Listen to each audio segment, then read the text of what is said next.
Welcome to the Singers with Wings experience. Wings, fly with me, won't you?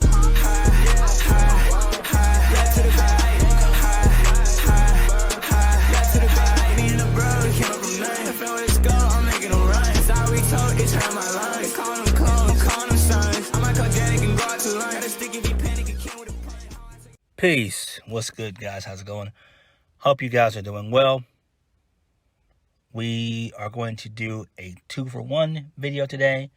We are going to discuss the Go Home show for No Surrender tomorrow night. And we are going to do a preview and predictions for tomorrow night's No Surrender for Impact Wrestling. So please hit the subscribe button and hit the like button. Let's go ahead and get started. Let's start off with the review, and then we will do the preview and predictions. So we kicked the show off with the contract signing of Moose and W Morrissey. Moose hits the ring, cuts a promo, the same with Scott D'Amore. And then as Moose goes up the ramp, Morrissey's music plays. The two of them, they brawl, but before they do, Morrissey hits the big boot. They continue to brawl, and Morrissey choke slams the shit out of Moose through the table. It was fucking awesome. I'm loving what they're doing with both Moose and Morrissey. I really, truly am. Moving on, first match of the night was Masha Slamovidge versus Kia Dream. Slamovidge wins via the Russian death device, which is fucking awesome. It's like a fisherman suplex into a brain buster. It's pretty badass. I'm loving what they're doing with Slamovidge, though. I do think in due time she could be a future knockouts champion. I truly do believe that. You know, maybe sometime in the next year or two, I could see her being Impact Knockouts champion. Moving on, Ace Austin versus Blake Christian versus Laredo Kid. The winner will be added to the Fatal 4-Way for the X Division Impact Championship, held by one Trey Miguel. So this was a pretty standard but decent X Division match. In the end, Ace Austin wins via the fold. And I would fucking love it if Mustafa Ali was an Impact. I feel like he would thrive in Impact. He would do great for Impact. And I do believe that Mustafa Ali will be released by WWE after WrestleMania. That's just me, and hopefully it does happen, and I do believe it will. And if it does, if I'm Mustafa Ali, I'm going to Impact or a New Japan. That's where I'm going. I think he would thrive in Impact. Impact would love him. It would be great. There are so many matches that we could see, you know, Mustafa Ali in. I mean, just him and Laredo Kid, him and Chris Bay, him and Trey Miguel, him and Ace Austin, him and Blake Christian. You know, it's a lot of good shit, you know. He would thrive in Impact. That's all I'm going to say about that. Moving on, I'm sorry about that. I'm sorry about that shit, guys. But, you know, I think that's just where Mustafa Ali would be best utilized as an Impact. Next, we had Giselle Shaw versus Lady Frost. Shaw wins via the corkscrew moonsault. And I am going to say this. Shaw is basically another Nyla Rose. That's what she is. That's all I'm going to say. Look it up. Google it. It's fucking legit. She is another Nyla Rose. That's all I'm going to say about that. Moving on. Next, we had Kenny King versus Chris Saban. Chris Saban wins And then post-match, Maria cut a really good promo saying, do you guys trust each other? And then when we come back from commercial, Eddie and Rich Swann, Team Impact, basically, they're all talking. And Macklin wasn't there during the match involving Saban and Kenny King. But they were all out in the locker room and just talking. And then they all just, kind of say, okay, well, I trust you. And then Eddie was like the last one to say it. And they kind of all fist bump each other. And Eddie was the last one to do the fist bump. So it does make me wonder, and I've been saying this, and I said it in last week's review, that Eddie Edwards could possibly turn fucking heel. The seeds are there. It's planted. The seeds are there. That's another clue.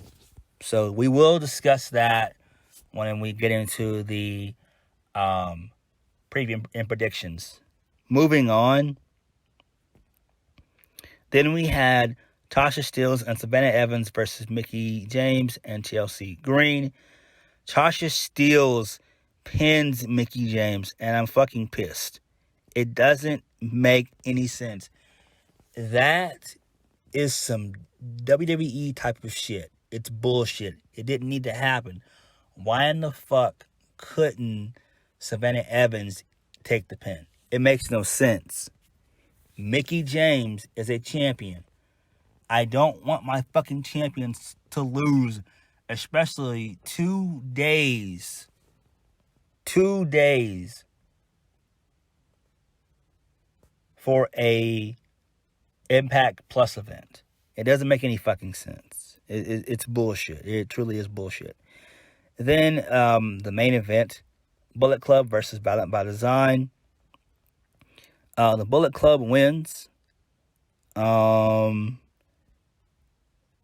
They win via the 1-2 punch off the top rope. And then post-match, the Good Brothers, they hit... No, my bad. It was like stereo splashes for the win, my bad. So they each hit like a splash off the top rope for the win, my bad. Then post-match, the Good Brothers, they hit the ring and they stare down G.O.D., Gorillas of Destiny, and that was it. So it was a pretty okay episode. It was a pretty good, okay go-home show. It was okay in that regard. I am very excited for No Surrender, though. I'm excited for No Surrender. I think it will be a good... I think it'll be a good show, nonetheless. So, let's go ahead and get into the match card. Let's talk about No Surrender. Let's get into the previews and predictions. So,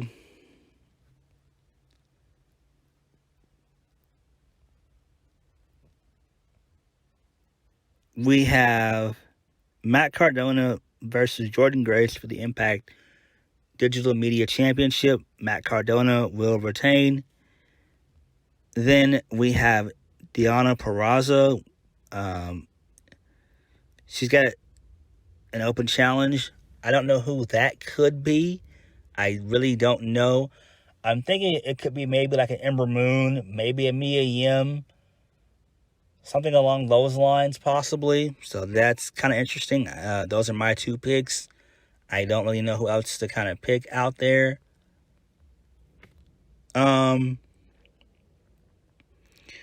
We have Trey Miguel versus John Skyler. Miguel will win that one. We have Tennille Dashwood versus Havoc. I'd say Havoc will win that one. No, Tennille Dashwood will win that one. Those are both pre-show matches. Then we have Black Taurus versus Jonah. Obviously, Jonah's going to fucking win. Like, why wouldn't he win? He's on a tear right now. He's on a really good tear. I think they're trying to build him up as the next big guy after his loss to Josh Alexander at Hard to Kill back in January. Then we have the number one contender for the X Division Championship. It's the Fatal 4-Way. Ace Austin versus Chris Bay versus Jake Something versus Speedball Mike Bailey. My pick to win is going to be Chris Bay.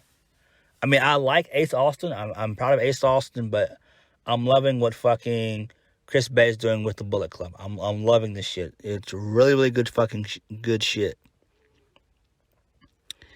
Then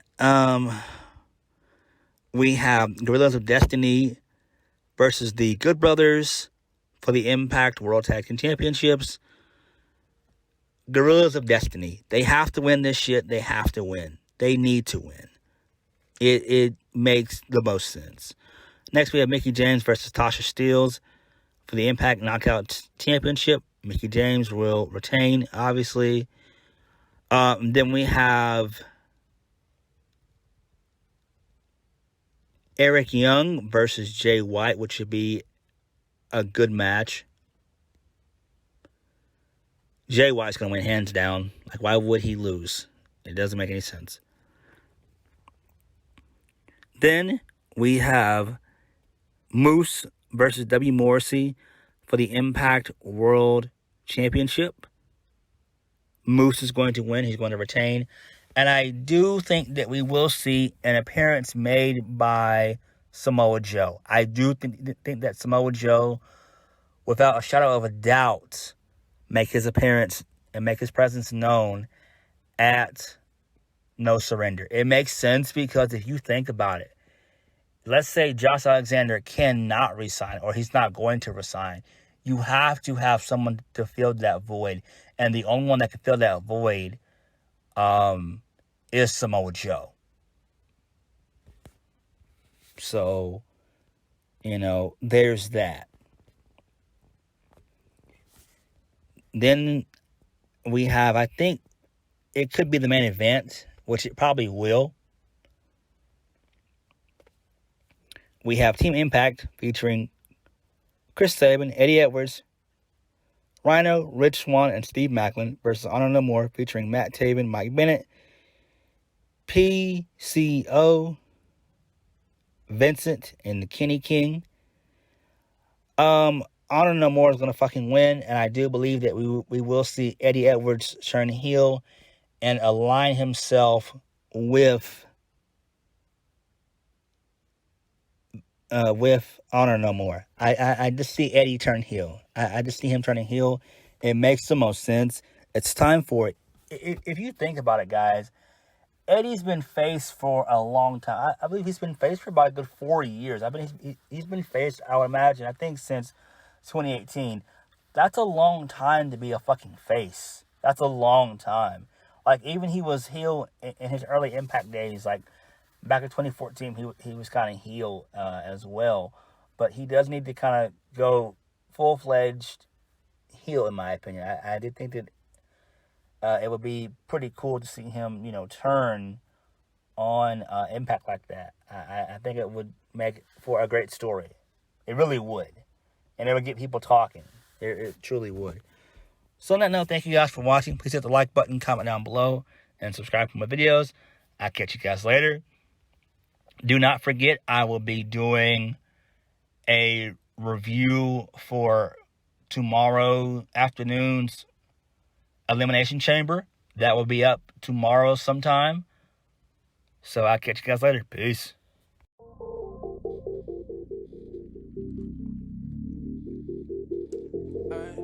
Jonah